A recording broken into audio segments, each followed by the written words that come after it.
Il est tout juste 13h sur Aloula et c'est le journal à la une de cette édition. Sahara marocain, le Conseil de sécurité s'apprête à se réunir le 20 avril. Une réunion à huis clos sur l'intégrité territoriale du Maroc. Ce rendez-vous annuel intervient cette année dans un contexte de grand succès de notre diplomatie. Mustafa Srimi, professeur de droit et politologue, est notre invité. 4%, c'est le taux d'inflation actuel. Le pouvoir d'achat des Marocains est mis à rude épreuve, surtout en ce mois de Ramadan où la consommation atteint des pics. Nous irons au marché de Darb Omar, le poumon commercial de Casablanca, pour prendre le pouls du marché.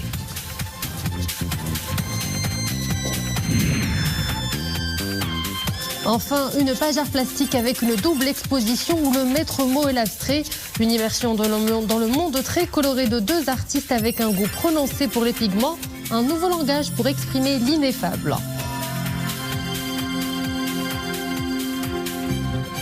Madame, Monsieur, bonjour. Le Royaume du Maroc, dont le souverain Sa Majesté le roi Mohammed VI préside le comité Al-Quds relevant de l'Organisation de la coopération islamique, exprime sa ferme condamnation et sa forte dénonciation de l'incursion des forces d'occupation israéliennes dans la mosquée Al-Aqsa.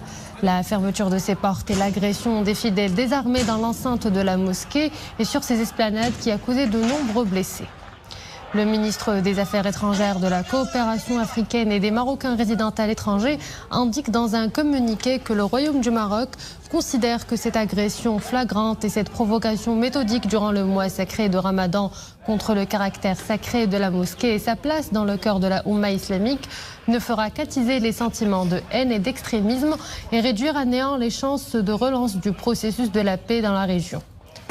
Le Royaume du Maroc appelle les Nations Unies et la communauté internationale à intervenir d'urgence pour mettre un terme à ces violations et agressions contre le peuple palestinien désarmé et ses valeurs sacrées.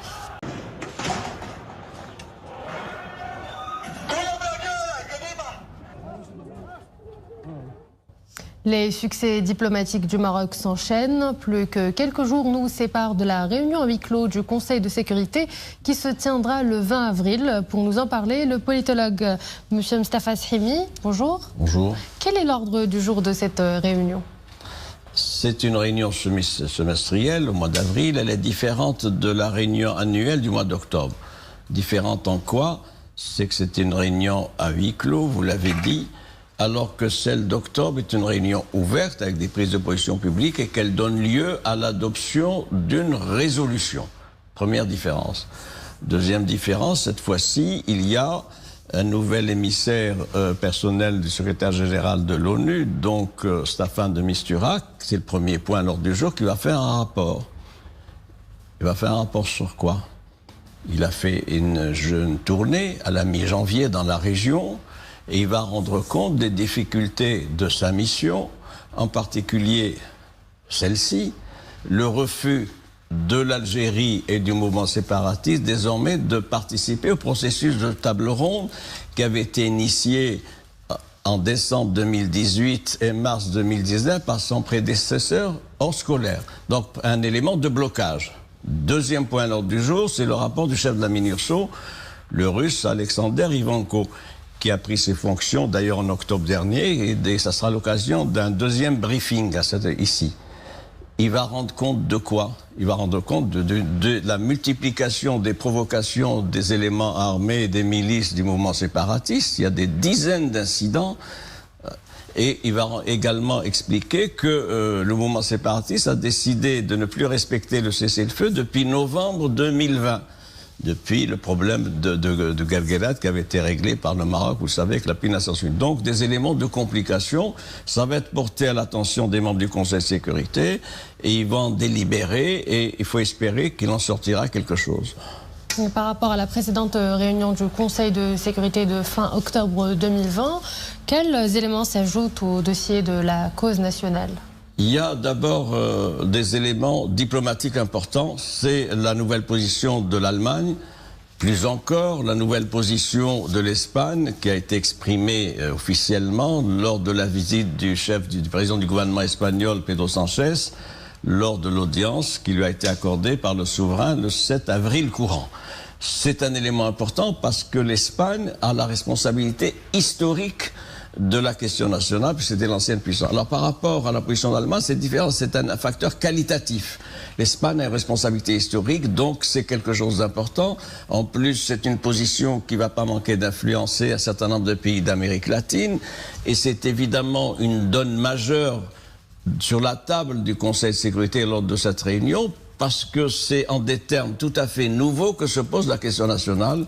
Il y a eu la reconnaissance américaine le 10 décembre 2020, il y a l'Allemagne, il y a l'Espagne, et il faut espérer qu'il y ait d'autres réalignements des uns et des autres sur la question nationale, notamment en Afrique. Donc c'est un élément nouveau. Deuxième élément nouveau qui est sur la table, c'est le blocage du processus. Il y a eu un processus de négociation sur la base de la formule de la table ronde des 4. Algérie, Maroc, Algérie, Mauritanie, mouvement séparatiste, qui s'est développé 2 fois. Il y a eu 2 rendez-vous, décembre 2018, mars 2019 en Suisse. Il était prévu un 3e rendez-vous qui n'a pas pu se tenir du fait de la démission en mai 2019 de l'envoyé de l'ex-envoyé personnel en scolaire. Comment faire maintenant pour relancer ce processus de négociation ? Il n'y a pas d'autre formule sur la table aujourd'hui que la réactivation de ce processus de négociation sur la base de la formule de la table ronde. Et là, le Conseil de sécurité devra prendre position et réfléchir à des formules de substitution pour réactiver précisément ce processus. Parlons à présent pouvoir d'achat.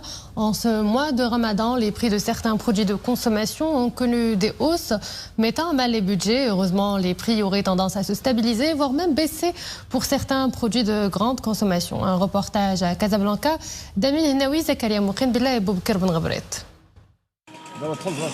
Le marché de Darb Omar, le poumon commercial de Casablanca. Chez les marchands de gros, l'offre abonde, mais les prix affichent une nette hausse. Ce commerçant explique ce processus aussi. Les hausses de prix varient d'un produit à l'autre. Les produits importés de l'étranger ont été affectés par les hausses des coûts de transport.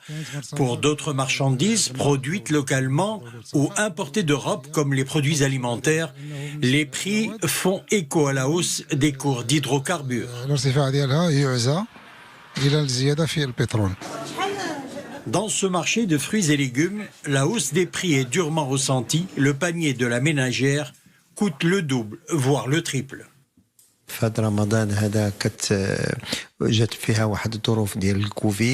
mois de Ramadan coïncide avec la pandémie et la relance économique mondiale. Il y a également la saison agricole caractérisée par la sécheresse et la guerre en Ukraine. Tous ces facteurs contribuent à la hausse des prix. Le consommateur doit donc savoir gérer son budget pour pouvoir tirer son épingle du jeu.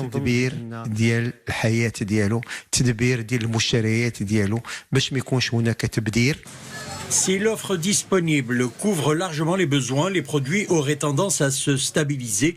Certains produits comme les légumineuses et épices, des oranges et des tomates ont même vu leur prix baisser durant la 2e semaine de Ramadan.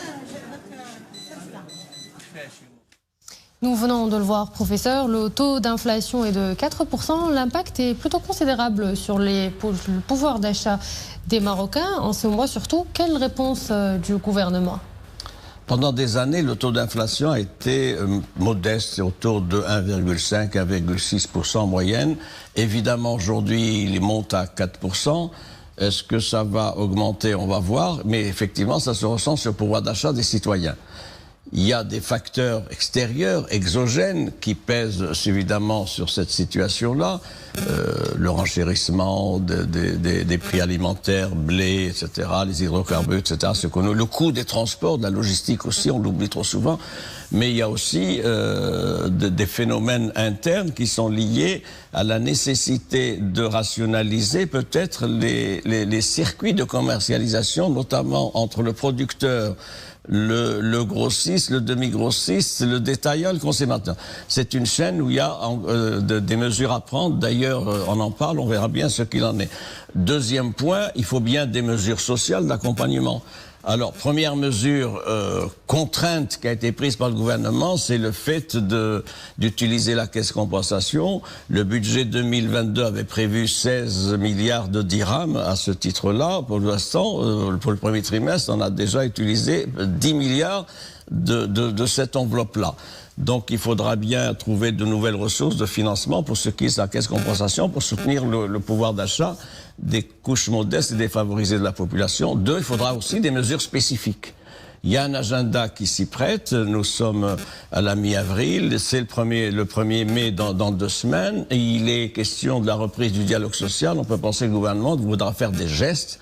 En tout cas, c'est sûr qu'il faudra une grande politique d'accompagnement social pour permettre aux citoyens de faire face à cette situation qui est imposée évidemment par des facteurs externes, je l'ai dit, mais qui est également liée au fait qu'il y a des mesures qu'il faut apporter, des mesures de soutien. Et ça, c'est une urgence. Parce que n'oublions pas que la philosophie du programme gouvernemental et même de la conception royale, c'est un État social. Et un État social, ça se traduit par des mesures concrètes et d'accompagnement. Professeur, merci pour cet éclairage. Je rappelle que vous êtes professeur de droit et politologue. Merci à vous. Je vous propose à présent une immersion dans le monde de 2 artistes plasticiens qui font l'éloge de la couleur, Mohamed Mansouri Idrissi et Mohamed Cherkaoui Islami, 2 artistes au regard croisé, mais qui se rejoignent dans une chose, leur grand amour pour les couleurs vives et pétillantes. Adnan Harras, Reda Fja et Dominique Orlando. La nature et sa représentation est au centre des inquiétudes esthétiques de M. Mansouri Idrissi, et cela ne date pas d'aujourd'hui. Comme à chacune de ses expositions, l'artiste nous invite à une déambulation à travers champs et prairies. Moi, je suis un homme de couleur. Et comme vous savez, tout simplement, la couleur, c'est la vie, c'est notre mémoire collective, c'est notre mémoire individuelle. Elle est aussi une source de joie, de plaisir, de rêve. C'est une invitation au rêve. Pour M. Cherkaoui Islami, qui l'accompagne dans cette exposition, la nature est autrement appréhendée. Elle est d'ordre minéral, presque brute, toujours instinctive et spontanée. Peut-on même ajouter à son image. Cherkaoui Islami, ce qu'il nous donne à voir, c'est le salé de son enfance. En fait, c'est comme s'il nous prenait par la main et qu'il nous emmenait voir les lieux qui l'ont marqué, les lieux importants pour lui. C'est vraiment un véritable ancrage. C'est un maître de la matière, on le voit, il utilise le sable, il utilise la pierre, et on a l'impression que ces murs-là ont une mémoire. S'agirait-il d'une mémoire collective que les 2 hommes se partagent bien malgré eux et qui s'appelle le fleuve Bouregreg, autour duquel se dressent et Rabat et Salé, à la fois passerelle et frontière. Et la chaleur persistera. La météo nationale annonce un temps stable pour demain. Un temps chaud sur le sud et le Souss et assez chaud sur les plaines de l'ouest de l'Atlas. Des formations brumeuses par endroits sur les côtes.